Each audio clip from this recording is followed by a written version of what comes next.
I've been thinking. A lot of people truly are upset over this Starfield's 30 FPS, 60 FPS situation. And the thought came to my mind about who truly is to blame for this situation. As we get into that, we'll talk more. But first, what's up? Great Gaming 88 here, again, bringing you guys some of the best gaming news on the internet. Please hit that like button, and if you haven't already, hit that subscribe button for more content on the way. Now,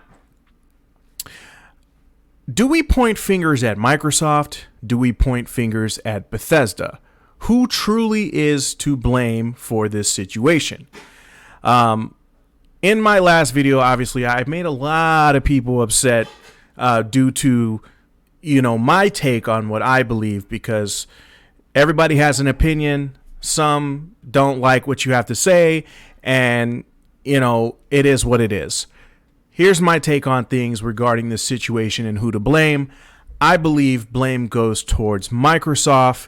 And the reason why I say that is because Microsoft, Aaron Greenberg did state, I believe this was like May of 2020, that moving forward, the future of gaming on an Xbox console was going to be, 60 frames per second up to like 120.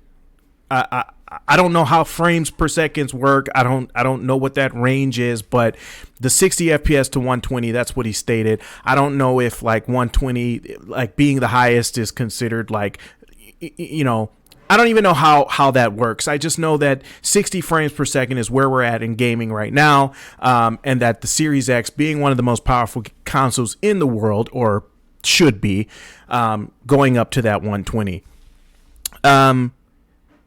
It's a hardware thing. And a lot of people are putting blame towards Bethesda simply because they're the creators of the game. Aaron Greenberg did say that with the new console generation, especially the Xbox Series X, it was going to be up to developers to utilize that 60 FPS option. However, in this scenario, Todd Howard describes that the best FPS for this game is capped at 30 FPS. And the reason that being is because of the consistency that the game gives at that specific FPS.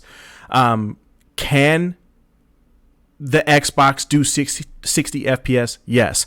But is the hardware there?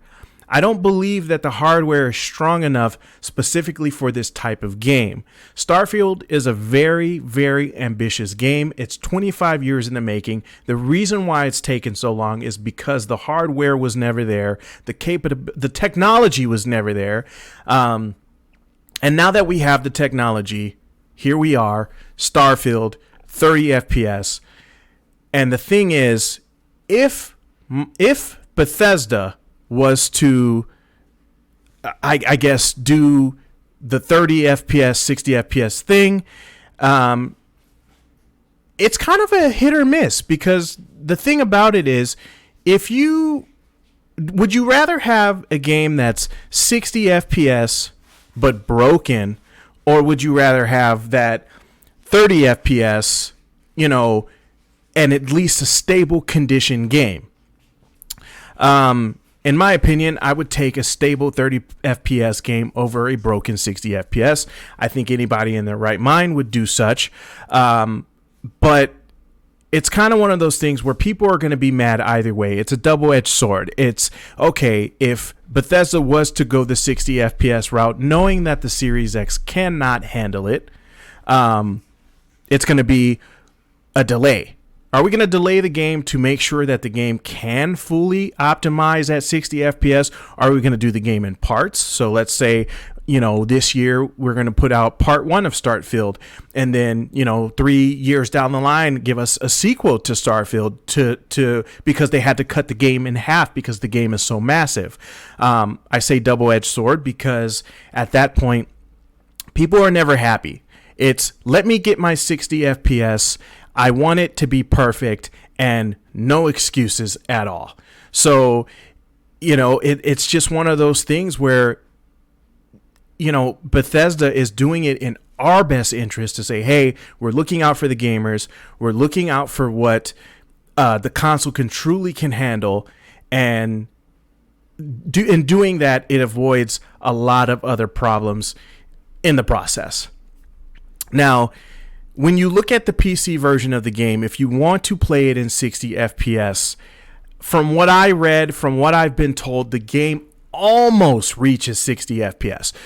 And almost reaches 60 FPS and reaching 60 FPS are two different things. Obviously, a game that can reach 60 FPS, meaning that game is fully optimized, it's 60 FPS through and through. But almost reaching 60 FPS, and that's on a gaming PC. PCs are obviously extremely strong. And considering almost reaching 60 FPS on a PC, that's, to say that it's unacceptable for a game to not be 60 FPS on console, but almost reaching 60 FPS on PC is a bit crazy to me, because if you can't fully reach that 60 FPS capability on a PC, what makes you think that it's possible on console? Without downgrading the graphics or taking certain things out of the game or things like that, just ruining the overall experience. Now, however, there's a lot of people out there that say FPS matters. FPS does ruin the overall experience depending on what the situation is. So I think that Microsoft here is the one who is to blame for this situation. Microsoft stated that all games moving forward this generation will be standard 60 frames per second. A lot of people are very upset at this situation, and that is okay. It is okay to be upset, because when you are told one thing and you get another, you feel betrayed. We all feel betrayed. Nobody wants to play games at a 60 FPS rate. I get it. I don't want to either. But when you hear things like, hey, this game is going to be bad, this game looks awful, this game is just not going to be Game of the Year contender, I need reasons outside of FPS. You can't just say, hey, this game is bad. Oh, why do you think that game is bad? Because FPS. It's only locked at 30 FPS. That means this game is going to be horrible. That makes no sense. You have to have something to back up your claim. I'd like to know what you guys think in the comments. Please let me know. Do you think this is an issue for Microsoft or for Bethesda? I believe at least Bethesda tried to do the best that they can. I mean, for crying out loud, you can the traveling from planet to planet in this game alone is insane. STARFIELD is a CPU demanding game. Okay, it is a CPU demanding game, and you have to have great hardware to reap the benefits of the 60 FPS or that almost 60 FPS. I don't see no optimization for 60 FPS coming for this anytime soon or in the future, considering how big this game actually is.